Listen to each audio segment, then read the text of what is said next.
Yeah, Eyes of the, yeah.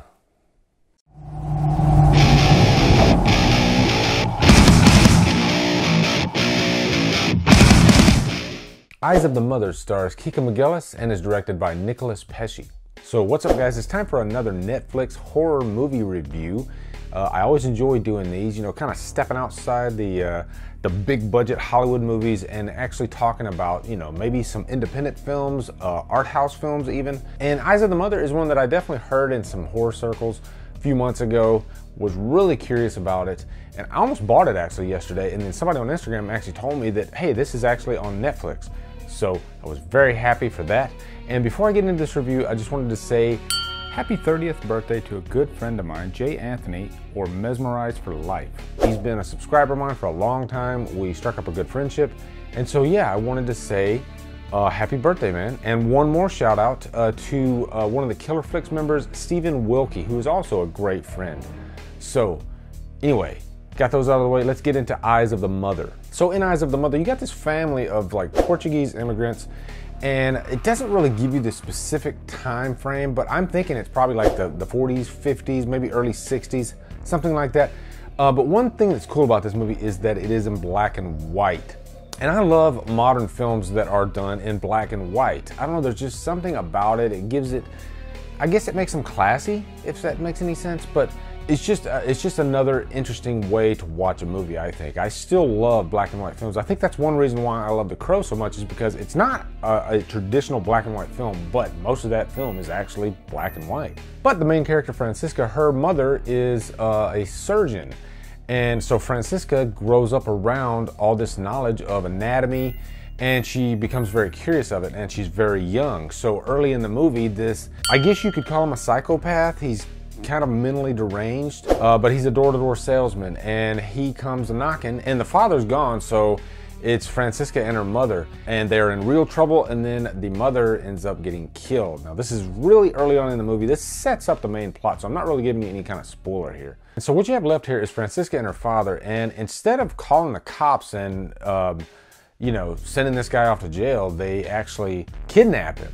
Up until Francisca is an adult, and she's left to take care of her father because he's pretty old, and so eventually it's just Francisca.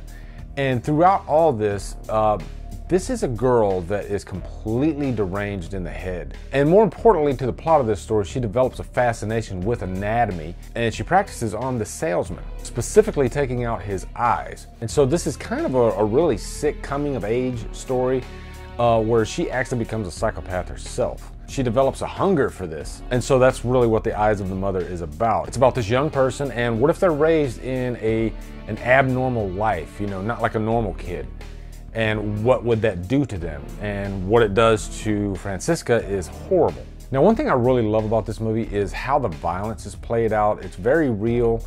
It's what I would like to call quiet violence. In most horror movies, the violence is really loud. You get a lot of jump scares. There is not a single jump scare in this whole movie. As a matter of fact, the violence kind of comes naturally. It's almost as if it's not there to shock you, but it just happens. And it's unsettling. I think that's the best word for it. Just to give you an example without going into any spoilers, there's one scene that involves a stabbing. It just plays quietly with multiple stabbings, like at least a dozen. And it's just so creepy. Also, because this is set, you know, in olden times, I think the black and white aesthetic really suits it. And it actually makes some of the horrific scenes even creepier. Now, as far as any cons, this is a really eccentric horror movie, and it's not gonna be for everybody. Some people are gonna get really creeped out by this, and I would say it's probably a one-time watch too. But I don't think this is what you would call a really good date movie. There's just a lot of weird stuff going on in Eyes of the Mother. But I do enjoy a good art house film from time to time.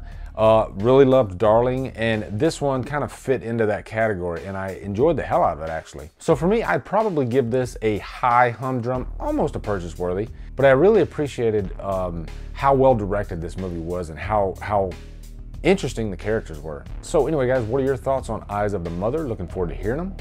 Also, look for future reviews of The Devil's Candy and The Void.